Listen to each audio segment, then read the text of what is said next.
Time for the 49ers Rush Podcast.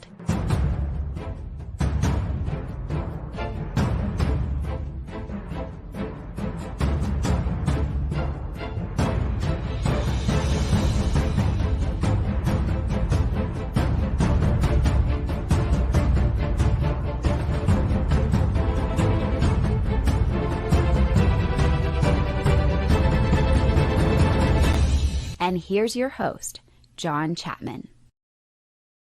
What is going on, faithful? It is incredible to be with you guys today. Just got home not too long ago from the trip up to Santa Clara. Got home, got to spend a little bit of time with family, finished the Giants game, which is awesome. Vikings lose. They never belonged. Shout out to Adam MacArthur. He shot me a text. He was 100% on. And now we have a little bit more clarity and with what the 49ers are going to do. So what we got this episode, excited about this episode. Want to say shout out to all the hashtag CCs, which is awesome. Love you guys coming in here. Love the support. We're going to be going through the grades for the 49ers in the win. I haven't gotten to the film yet for Patreon. Trust me, that's going to be up early in the morning. I know I'm not going to be able to sleep well just because I'm going to be so excited. So we'll be doing that, but we've got the PFF grades, offense, defense, some different analytical nuances that showed up. That was crazy because, you know, we saw the game and we saw what Brock Purdy did. And Brock Purdy was amazing. Analytically, he was better than what I thought he was, which was superb. He was even better than that. And we'll get into the stats to back that up and all that kind of stuff, which I'm super excited about. So, and we're also going to be dealing with, hey, let's start with this first. Who do you want to play? The 49ers will be playing the winner of the Cowboys-Bucks game, and more than likely probably going to be playing on Sunday, not Saturday. Remember, there's 2 games on Saturday, 2 games on Sunday. So it looks like we will be getting that Sunday matchup because they're not going to give the Cowboys and the Bucks, you know, a short week going into the playoffs. They're just not going to do that if they can help it, and they can help it. So probably going to be that Sunday matchup. So who do you want to play? Let's talk about it. Let's get it in there. You know, obviously we already played the Bucks, right? And so that's something that we have already been through. Completely just embarrassed them. But here I'm going to put up a poll on YouTube. Who do you want to play? Very, very simple. We got Cowboys. We got the Bucks. So you guys throw that in there. Let's see what you say. Let's see what you guys got going on. I'm curious to see how that poll is going to go. But yeah, I mean, for me, you know, I ranked the teams that I wanted to play early on, and it was simple for me. I said Bucks would be number 1 in the second round, right? I wanted to play Seattle, right? Everybody kept telling me, why do you want to play Seattle? It's hard to beat teams 3 times. You don't want to play teams in your division. Seattle, weird things happen. I told everybody, I was like, nope, I want to play Seattle first. Now, the next round, I want to play the Bucks first. We already know we can beat them. 35-7. They just do not scare me. I understand Tom Brady. I get all that stuff. Whatever else, don't care. Bucks would be 1. I had Vikings 2, but they're lost, so that's now removed from the equation. Then I had the Cowboys 3, just because I think the Cowboys have more talent, more depth, more explosiveness on offense and defense. Now, who do I hate the most? I hate the Cowboys. But as far as just from a matchup standpoint, I think the Bucks are going to be a much easier matchup for the 49ers. Not that I don't think we can't beat the Cowboys, right? That's not what I'm saying at all. I'm saying that just from a matchup standpoint, the 49ers, I think, have a much bigger advantage against the Bucks because Tom Brady, they're just one-dimensional. Again, yeah, I've said over and over again, this to kind of tie into exactly what, you know, I've been saying for 2 years now. How do you beat the 49ers defense? Establish the run. Nobody can do that. Falcons did, but with the running quarterback, right? So Tom Brady's the least running quarterback in the history of mankind. So that alleviates that one. And then the second one, you got to go throw it deep outside the numbers. Now, the Bucks can do that with Mike Evans. They can do that with Chris Godwin. They just don't do it well because the protection's so bad. Their offensive line's so bad. They struggle with that. And so that's an issue, right? So back to this, and let's, I wanted to start off with the offense, but the conversation seems to be pulling it this way anyway. Let's talk about the defense. The 49ers defensive performance versus the Seahawks in the playoffs. I thought overall they played pretty well. You gave up 23 points, which is much more than what we're used to. On average, we're giving up about 16 points a game, so an extra touchdown. But that was a junk time touchdown where they scored 6 points in the fourth quarter against backups, whatever. So actually, it was almost on par for the whole entire season. Everything that they did was right on par. You look at total yards, 332. That's a little more than we're used to giving up. But when the 49ers gave up 500, 49ers, right, their offense put up 500. Seattle put up 332. That's 170 yards difference. Then you get to the turnovers, +2 in the turnover ratio, plus put it in backups, right? All those different things. So that's why I think the defensive performance was really, really good. Now, a lot of people, and, I even put this out there too, talking about how Charvarius Ward versus DK Metcalf, which was one of our players that we highlighted in our top 5 players to watch. We knew DK versus Charvarius was going to be such a big game, a big matchup. And, twice this year, Charvarius has dominated that matchup. Well, what goes around comes around because, they got him. Now, again, where is this defense susceptible? It's not because of the personnel. Whenever I say deep outside the numbers, it's because we run a cover 3 quarters, cover 6 scheme. And whenever you do that, you do not give your your corners safety help on the outside. We don't do that. We do not do that. And so we say, look, you're going to carry their wide receiver one-on-one the entire time. Okay? You get no help over the top. But we're just cutting this little slice of the field that you got to cover them for, right? That's what the quarter system does, is you've got from the numbers to the sideline, this little sliver. We've got safeties in the middle of the field. You just got to hold them deep for this little section, but you get no help. And yeah, it pays the price. And so when you draw your defense up, right, on the board, you have every single defense has a vulnerability. Every single one. Whether you load the box, whether you back them up in coverage, doesn't matter. You cannot guard that entire field. You can't. You just can't. You have to pick and choose. And so the 49ers schematically have chosen, guess what? We're going to stop the run first. How do we do that? Our corners got to play deep. That's just the way it goes. And so whenever you do this shell, this goes back to Fangio. And I know Fangio was a 3-4 guy, but it was this shell concept where you got 7 guys in the box and you're backing up your corners to play. Now, Brandon Staley came in and kind of altered Fangio's scheme considerably and backed him up even more. And almost the entire NFL is running that same thing now. And so our front is a little bit different, but our secondary on the back end, it's that Fangio Staley shell, put the roof on it, cover 3, cover 4. You say whatever you want to say about it. You're like, everybody has that type of scheme, whether you're an odd front, even front, whatever else. And whenever I do the Patreon breakdown this week, I'll spend some additional time visually showing you this is why this is happening. Now, that does not discount the fact that Charvarius Ward just got beat. That's just what it is. He finished 20th with a 40.6 grade, by far his worst outing. I would say this and the Chiefs game. Those 2 games, which Charvarius Ward was coming back from an injury on that one, right?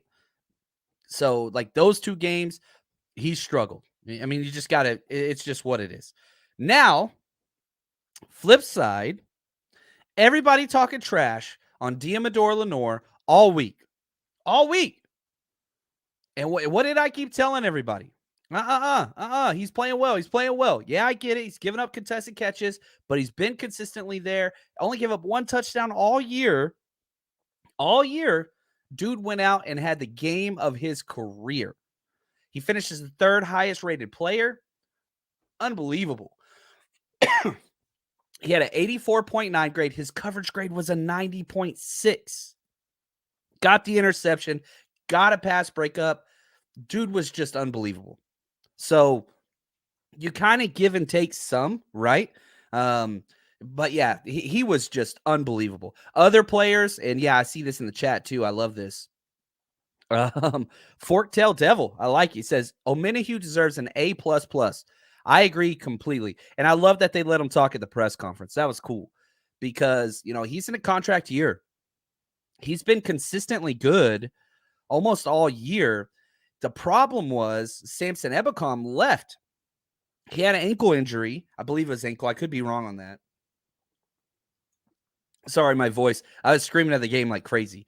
And so my voice always takes a day or two to recover. But Samson Ebukam left the game. Shanahan said he could have came back in if we needed it, but the game was out of hand.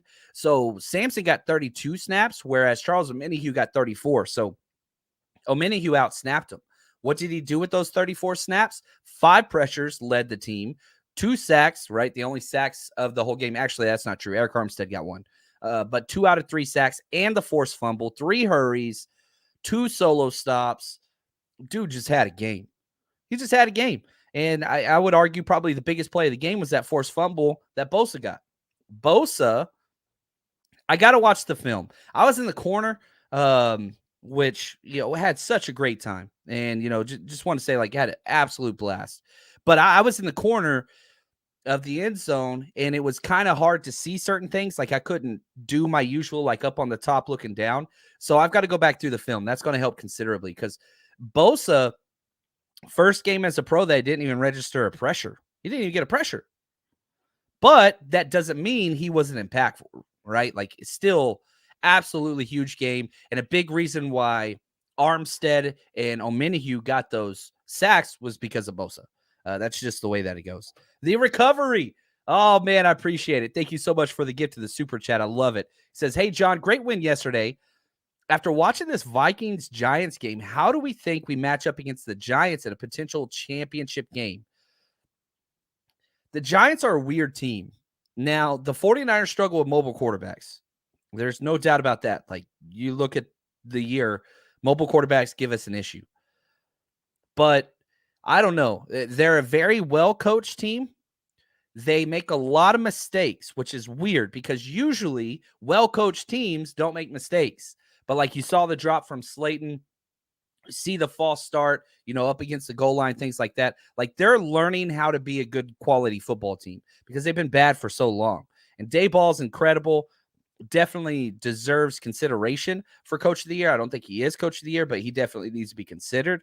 But no, the 49ers would be favored by probably 8 or 9 points against them. Their defense, even though they've got some studs on defense, I'll be really honest with you.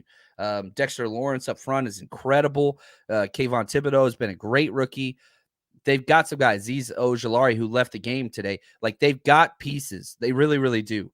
On the back end, there's some issues there. And so the 49ers match up well with anybody. The running quarterback is the only thing that just makes me kind of scratch my head, but it's already been, put out there on, Vegas has already come out and said, even if we play the NFC Championship game in Philly, we're going to be the 49ers with their current roster, right? If there's no more injuries or anything like that, they're going to be favored. They're going to be favored. So Niners match up with anybody. Probably wouldn't be favored against the Bills. Probably wouldn't be favored against the Chiefs. What's up, RTP? What's up, Matthew? So awesome hanging out. He says, free Debo. I freaking love it, man. And I just got to say, this weekend, the rain was a mess. It was a lot. The funny thing is, when we got there for the tailgate, I got in line about 8 o'clock in the morning, just wanted to get there first so that I could get there, whatever else. Get there, start unloading, and it's just pouring, man. It is dumping. We get all of the tents up. The last tent we set up, as soon as we finished that one, it stopped raining. It was hilarious. But we had such a great time. Everybody that came out with the 49ers Rush road trip, oh my gosh, man.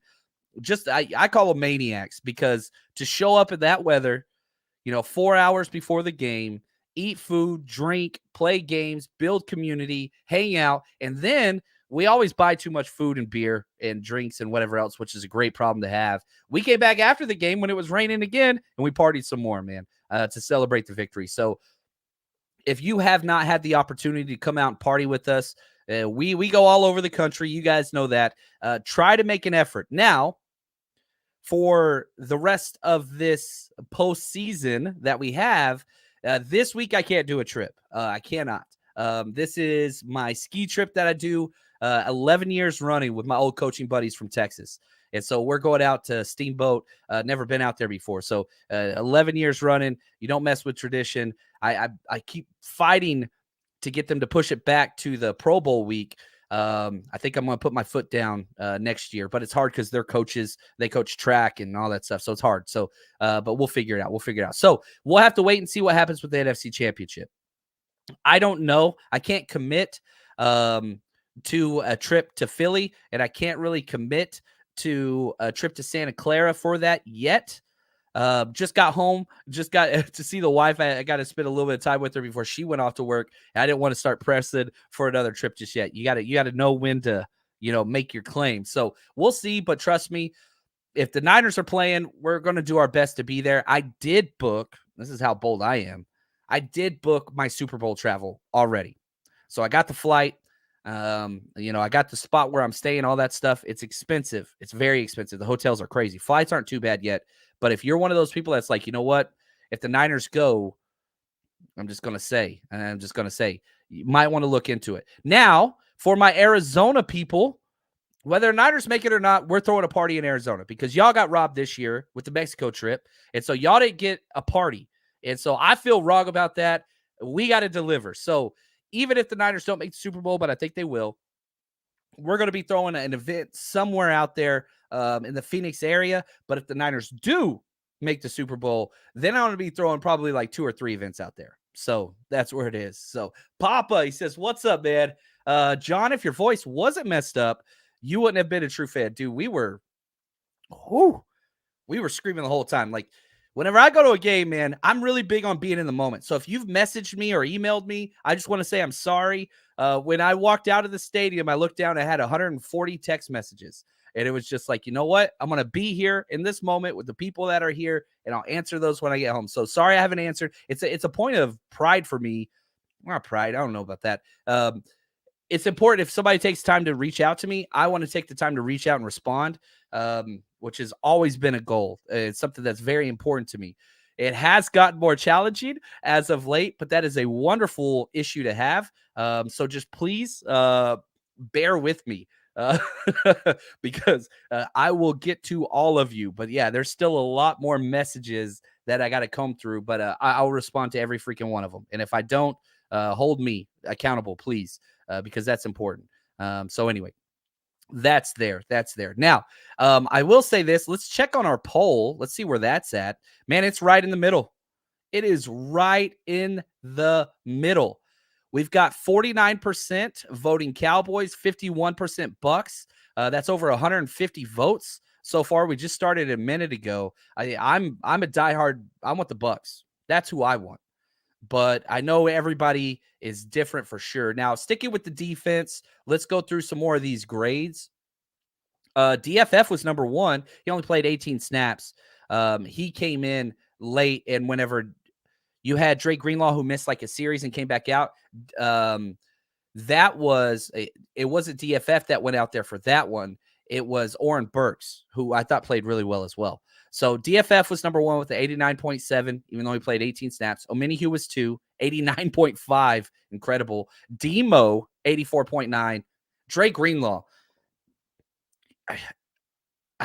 If you play linebacker, coach linebackers, or have a family member that plays the linebacker position, like, I don't want to tell people to go watch Fred Warner because people don't do what Fred Warner does. Coverage is a whole nother thing. That's what separates Fred, right? Covering downfield and flipping his hips. Dude looks like a cornerback out there. So that's like unattainable. But if you want like textbook hustle, high energy linebacker play that is so fundamentally sound, watch him. You got to watch Greenlaw, right? So, I had back whenever I was coaching, like I coached with a couple guys that played in the league in the NFL for a while. And two of them were the worst coaches I've ever been around because they were just such freak athletes their whole entire life that they were just like, oh, just go make the play. And then I had one guy that wasn't a freak athlete, that was just a hustler and kind of maximized his talent, whatever else. And he was one of the best coaches I've ever been around ever. And so, like, some people, like, okay, back to the Fred Warner thing. Like, you can watch Fred Warner all you want. Normal humans can't do what he does. He's just an absolute freak. He doesn't make any sense. Dre Greenlaw, different story. And that's not a slight on Greenlaw. I think that Dre Greenlaw played better than Fred Warner did this week. Not that it's competition, not that it's doing that, but he was unbelievable. He had 6 solo stops. Nobody else on the team had more than 3. That was Nick Bosa with 3. He was all over the place. 9 tackles from Pro Football Focus. He was just everywhere. Dre Greenlaw was flying around the whole freaking time. George Odom finished 5th, Bosa 6th. Hufanga had a great clean game. Very, very clean game. No missed tackles. Gave up 1 reception. Hufanga was all over the place. But it was a weird, I don't know how to say this. It was almost like an anti-Hufanga game because he wasn't making splash plays or giving up splash plays. He was just a legit safety that kind of did his job and just was where he was supposed to be at the right time. Didn't give up anything big. Aziz 8th, Janoris Jenkins 9th, Tayshaun Gibson 10th. If we go down to the lowest rated players, Ty McGill, Javon Kinlaw. Kinlaw got 30 snaps. I saw Kinlaw make a couple really nice plays early. But I need to go back through the film again. My angle wasn't the best for that. But yeah, so there's that. Now, before we jump over to the offensive side, I want to spend some time on this because I got too many notes. I made a lot of notes in a short amount of time. But if you want to look good, guess what? We got the 49ers company for you to make sure you look good. Excited to announce a new partnership for all of your 49ers swag. Homage.com. You can use the link in the description of this video or podcast, whatever you're listening or watching to. HOMAGE.com. And not only do they have all of your 49ers gear, hoodies, t-shirts, all that stuff, if you use our promo code 49ERS, guess what? You get 15% off your entire order. You remember NFL Blitz, the video game? Get Debo decked out in the Blitz gear. They've got hoodies. They've got jackets. They've got the old NBA Jam logos for Steve Young and Jerry Rice with all the attributes on there. I wear Homage t-shirts all the time, and if I'm ever around Niners fans, I get the most comments. It's absolutely incredible. So check it out. And if you're just wanting to get somebody for something that's not a Niners fan, they've got other team pages too, pop culture, all kinds of stuff. Check it out. Homage.com. Use promo code 49ers for 15% off your purchase. Oh, I love it. I love it. I love it. So here we go. Question from, let's just say, Bible devotional material. Interesting tag there, my friend. 49ers versus Cowboys is the greatest rivalry in NFL history. I agree. And because of that, I would be very happy to play them. Now, the question of who the 49ers match up with better or worse, that's a different question, right? So there's 2 schools of to approach this. I don't care who we play. We're going to beat whoever. Give us the toughest matchup. We want to go through the best of the best of the best. Well, if that's the case, then you want the Cowboys to win. We play the Cowboys, and you'd want to beat the Eagles, and you want to beat the Chiefs. So, like, if that's the mindset, which is I freaking love the Warrior mindset. But I have been in coaching meetings, and where it's like, okay, we've made the playoffs, we've clinched it. If this team wins, we play them. If this team wins, we play them. And I've been in those meetings where, like, we really want this team to win because we are a much better matchup against them than these guys. So those things happen, trust me. And do you tell your players that? No. But as coaches, you sure as hell do. And so it matters, especially whenever you blew one of those teams out 35-7 already. And it was like this month, right? So I think that's big. Niners, what's up, brother? He says, John, would you rather play the Chiefs, Bills, or Bengals? Rank them. You got them in order as far as who I don't want to play. The Chiefs are the one team in the NFL that I think match up very good against the 49ers. We saw it earlier. Yeah, we had a lot of starters out, but I think Patrick Mahomes is playing at a level right now where he could be the best quarterback to ever play. Like he's that good. He's unbelievably good. And whenever he's on, I just don't like it. Can we beat the Chiefs? 100%. But Chiefs would be the hardest. Bills would be number 2. Thing with the Bills is Josh does not protect the ball at all. If you watched it today, I was on the plane watching it. He just turns the ball over carelessly all the freaking time. And so the explosive plays are always there with Josh Allen, but so are the turnovers. And so that's the thing that could get him dirty. You watch Patrick Mahomes, he doesn't turn the ball over near as much. And so if you just look at interceptions, that's one thing with Josh Allen, but fumbles are huge. He just runs with the ball out here like this. I would prefer to play the Bengals. I think that would be the most fun.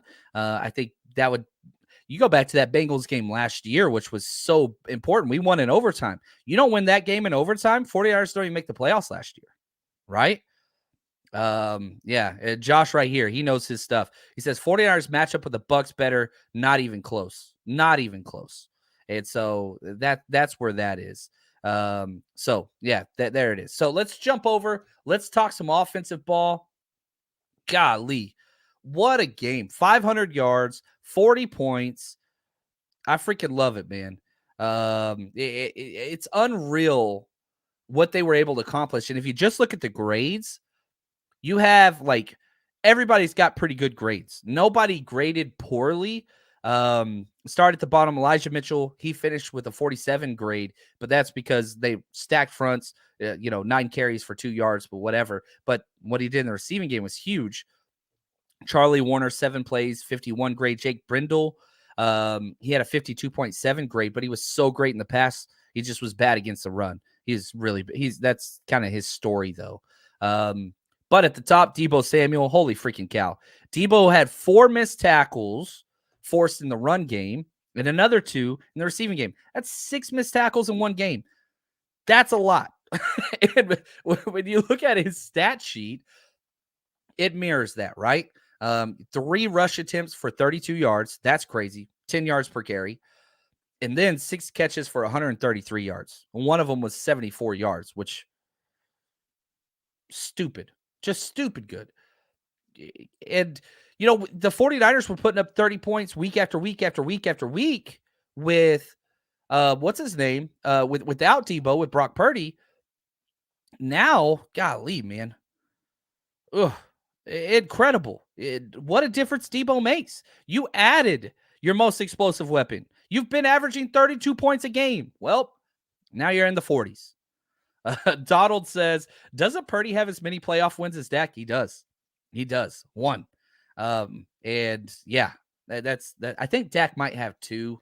Is that, I want to make sure, because if I'm going to slander somebody, or I guess I'm not the one that slandered him here, but let's see here. I'm looking this up now.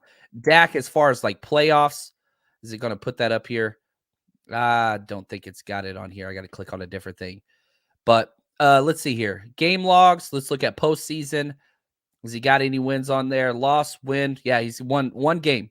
And that was against the Seahawks in 2018. And he threw 1 touchdown and 1 interception. So, yeah, not even close to the same thing. Not even close to the same thing. And you know what's crazy? All right, let's do Brock talk. Let's do Brock talk. He finished as the 6th highest rated player. Brock Purdy did, with a 73.6, which is crazy to me. That dude, okay, he completed 18 passes. I just tweeted this out. Brock Purdy completed 18 passes. 15 of those passes all resulted in a first down. 15 out of 18 passes resulted in a first down. Guess what those other 3 passes did? Touchdowns. Every single completed pass was a first down or a touchdown. I'm going to say that again. 18 passes completed by Brock Purdy. 15 went for first downs. 3 went for touchdowns. It's asinine. It's stupid. It makes no sense whatsoever what this kid is out there doing. I've been saying that I've kept the same energy since that Miami game, because the energy hasn't changed. The results haven't changed. The production has increased. It was unreal what he was doing. He took it to another level. It goes to 11. Yeah, but couldn't you just turn up to 10? Yeah, but it goes to 11. You know what I'm saying? Where's my people? Somebody get that reference. Tell me I'm not the only one that gets that reference. Tommy, thank you for the gift, man. Purdy's 4 touchdowns, better than Montana's first playoff game. Yeah, it's totally different. I mean, again, like, I don't like, how do I say this? I want to make sure I get this right. If you look at what Jimmy Garoppolo has accomplished for the 49ers, and it's a lot, and he's been great, and I love Jimmy. This is not an anti-Jimmy take or whatever. That's not what this is. Jimmy Garoppolo has played in 7 postseason games for the 49ers since he's been here. 3 in 2019, 3 in 2021, right? Oh, so only 6. Just 6, sorry. He didn't play in this game. So 6 games. He has 4 touchdown passes in all 6 games combined. This kid did it in 1 game. In the rain. In the rain. I was out there. Soaking wet. I did not dress properly. Do not wear jeans when it rains like crazy. And yeah, I get the stats. You know, if you look at back in the old days and Joe Montana, even Steve Young. Well, Steve Young, not really. Steve Young was different. One of the most efficient years ever for a quarterback. But golly, this is one of the best playoff performances ever for anybody, any team, anytime, any rookie, period. The efficiency. And somebody came in my mentions on Twitter. They're like, yeah, but he's just checking the ball down. I'm about to start cussing. Are you kidding me? Brock Purdy attempted. You ready? You want to know how many passes Brock Purdy attempted that went over 20 air yards? And again, how many passes did he even attempt, right? 30. Okay, he attempted 30 passes. Are you ready? I'm going to count them off one at a time. You ready? This is how many passes Brock Purdy threw the ball over 20 yards in the air. 1, 2, 3, 4, 5. Got to get my second hand. 6, 7, 8, 9, 10 passes. 10 out of 30. He ain't checking the ball down.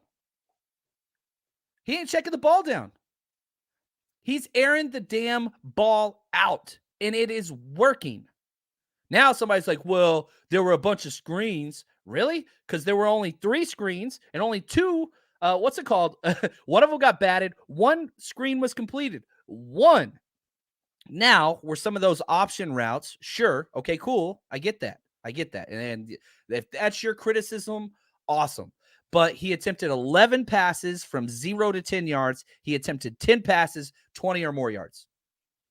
Dude's chunking the ball.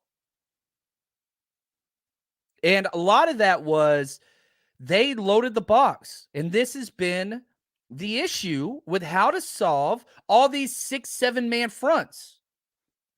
Not 6-7 man boxes like most NFL teams deal with. No. I'm talking 5, 6, 7 man defensive line fronts. Play action. 48.5% of the passes that were attempted by the 49ers, Brock Purdy, were play action passes. That's the highest it's been here all year. Why?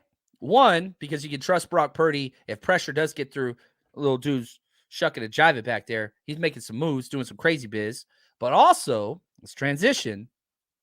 Let's talk about the offensive freaking line. It was incredible. Oh, Jeremy, thank you so much for the super chat, man. I love it. Thank you. I really do appreciate that. All the generosity, and this community just continues just to kind of baffle me with people that just want to share and people want to help. I want to go back real quick before I talk about the O-line. Man, we had a lot of kids come out to the tailgate, which was so cool. And, I get these messages every time like, oh, is it kid friendly? Yeah. If we're doing an event, it's kid friendly. The one time it wasn't this year was a mistake. Not on my part. We were joining another club, whatever, or chapter, and whatever. Never doing that again. It's about kids. It's about family. It's about communities. And we had all these kids come out this week. And, man, we had video games set up for them to play. We had the old Madden 94 set up. I should have loaded that picture. It was awesome. And, man, we were doing games with them. We were trying to give away as much as we could to the kiddos. Because, again, like, that's where did we all start, right? Where did you become a fan of the Niners? There's a story attached to that. Most of us We're little kids. Now we're, grown men and women. And, we're holding on to that childish aspiration of rooting for this team, which is a beautiful thing. That's basically what I do. I'm just a big kid. Yeah, whatever. I don't want to go down that rabbit hole. But like, it was just so cool, man. And, just one of those things that I just want to say, like, God, it was so awesome just seeing new fans being incorporated into the fold and the relationships and, kids meeting each other at a tailgate and hanging out playing video games. How cool is that, man? Madden 94 was the jam. Big Papa said, we had enough rain. We don't need Cowboy fan tears on our field. Oh my gosh, I love it. You know how much fun that's going to be if we play the Cowboys? Do you know how much fun that's going to be? Oh, it's awesome, man. That's going to be great. What's up, Samra? Thank you so much for the gift. He said 2 quarters. Do we worry about Seaward's play against elite wide receivers? Dream come true if we get to face the Cowboys at home. No, I'm not concerned. We kind of started the show with this, Samra, but I basically say this, like, he's been incredible. Charvarius Ward has been great, but you play 1-on-1 against a big wide receiver like that, they're going to win snaps. That's just all there is to it. And so that's just part of our defense. That's a vulnerability, but I'll bet on Charvarius Ward more often than not. Now, if you look at the teams that are left in the, again, you're playing against the Cowboys. They got CD Lamb. Well, guess what? What CD Lamb do last year against us? 1 catch. 1. They shut that dude down. Why? He don't like physicality. Like, he branded himself at OU as this physical wide receiver. How'd that go when he played against the Niners? How'd that go, right? What was their comment last year? I think it was Micah Parsons. We bully the bullies, which is the stupidest comment in the world if you know anything about Micah Parsons' past and history and all the crap that he's done. But dude got put on his rear end lots of time. He's a great player. But so that's one. Mike Evans with the Bucks. You're playing against an elite wide receiver no matter what happens. You look at the Eagles, elite. They got 2 elite wide receivers. Look at the Giants. They do not. Giants don't have one. They don't really have a lot of anything. Jay, what's up, man? Appreciate it. He says, whatever happens if Purdy quarterback 1, even if Trey is okay. Yeah, Purdy's quarterback 1, man. And like, you just stick with that. You stick with that. Now, you could go into, and I don't want to talk too much about training camp, but this kid, what he has done, he has put up over 30 points in 6 out of 7 games. Is that right? Or is it more than that now? Am I off? I want to make sure. I want to make sure I'm right here. Let's see here. I want to count them because let's see here. He came in at Miami 1, 2, 3, 4, 5, 6, 7. Yeah, 6 out of 7 games. This kid has put up over 30 points. You're sticking with that. That is the best offense in football. The best. You averaged 32 points a game before this week. That's got to bump up at least 2 more points. So you got to be close to 34 points a game. That's best in the NFL. That's best in the NFL, especially with this defense. Ooh. You guys, I'm telling you, man. Yeah, Tommy says, how do you like that 40 burger, baby? It's stupid. Josh, 30 plus in 6 games is elite. It's past elite. This is uncanny. You can't come up with the right words to pay justice to what we're watching. And what's crazy about it, the best play of the game was a dropped pass where he hit Ayuk in the corner of the end zone and he dropped it. Like, this dude's doing some weird stuff. And what have I been saying? Eventually, it's going to change. It's going to slow down. There's going to be a bad game just because it happens to every single quarterback ever in the history of mankind, including Joe Montana, including Tom Brady, Patrick Mahomes, Steve Young, whatever. It happens to everybody. But he's done it 6 out of 7. Can he do it 9 out of 10, right? Because that's what you need him for. You need 3 more. You need half of what he's done. That's it. He's done it 6 times. You need 3 more. I'm here for it, man. Oh, I'm here for it. All right, let's go O-line. Sorry, I went on tangent there. Dude, pass blocking grades were stupid good. You had 8 players with an above 75 grade pass blocking. Then, like, it was just too good. Trent Williams, 86.1. Brunskill, 84.9. McGlinchey. Can we give it up for this dude? Like, for real? Mike McGlinchey is, I know people don't like him, and I know people have a bad taste in their mouth. Mike McGlinchey is the man. Has been for 2 months. Overcoming the injury, overcoming all that stuff. Oh my gosh.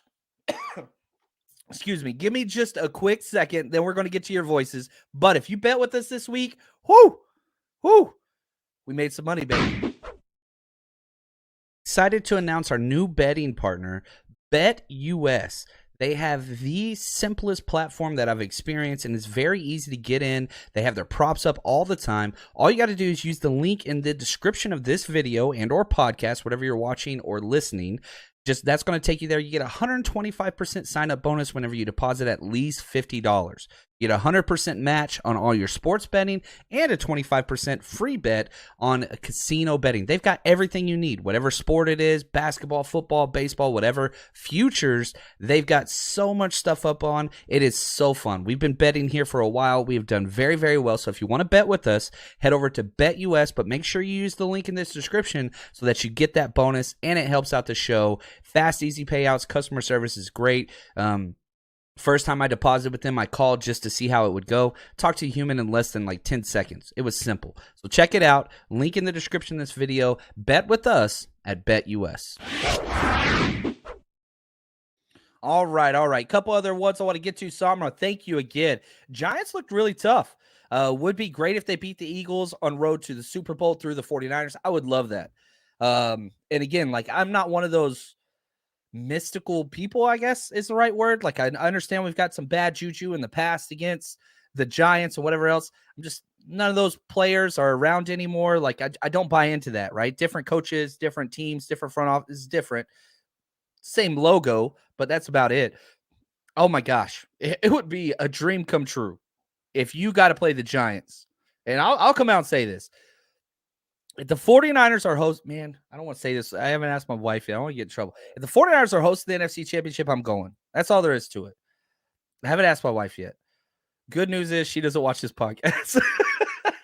But we're throwing some parties, baby. That's what we're going to do. And yeah, I'm with you, Samra. And thank you for your generosity, man. Like, oh my gosh.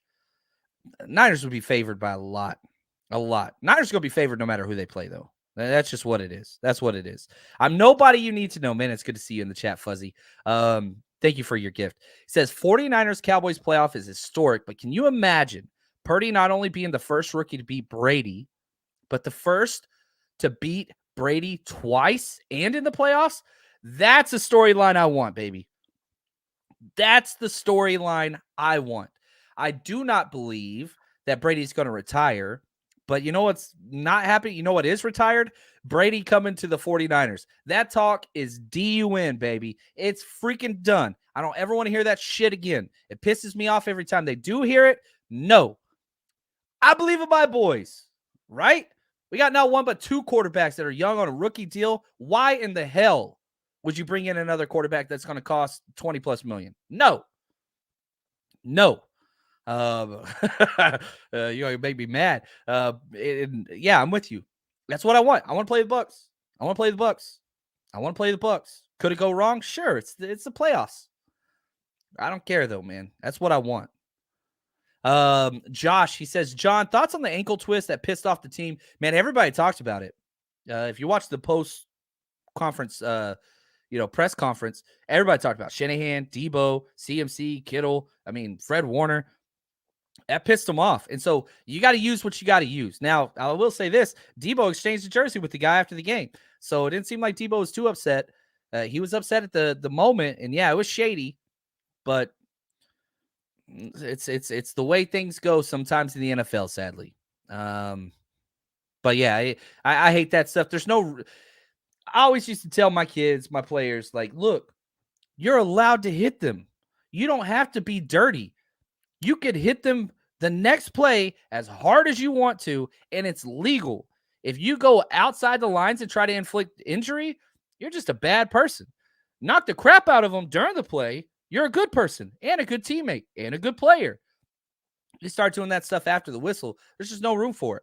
Now, having said that, John Chapman was a dirty ass player whenever I played. I wasn't trying to hurt people, but I was real big into talking trash and psychological and all that. Like that was very important to me. It was just fun. But I wasn't trying to hurt anybody.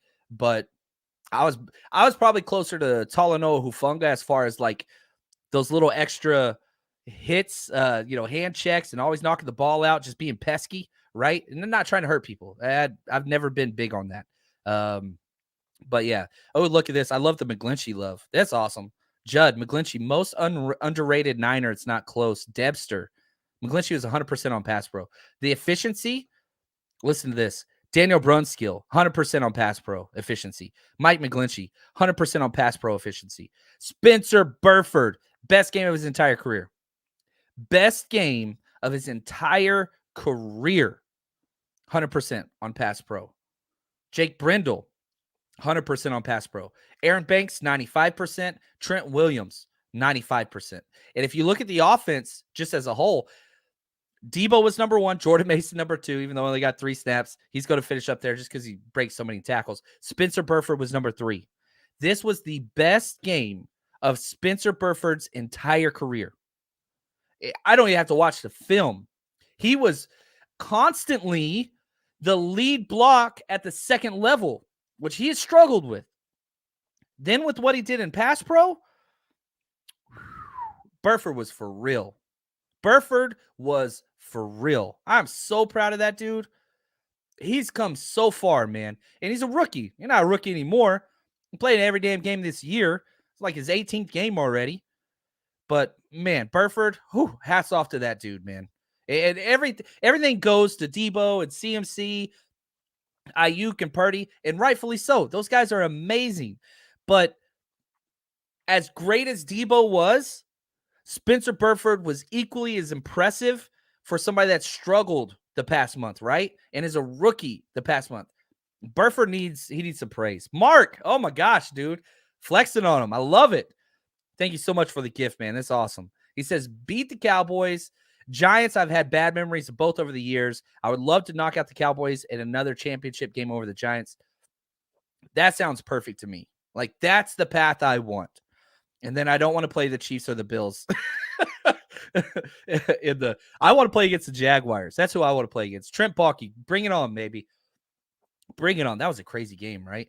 That was a crazy game. But, man, thank you, Mark, for your generosity. I'm with you 100%. I'll take the Cowboys and Giants. Ooh, I'll take that and smile. Prefer the Bucks, Giants, but getting kind of picky there. Mosquito Killer, thank you, man. He says, John, want to know your favorite moment from the game. Favorite moment from the game.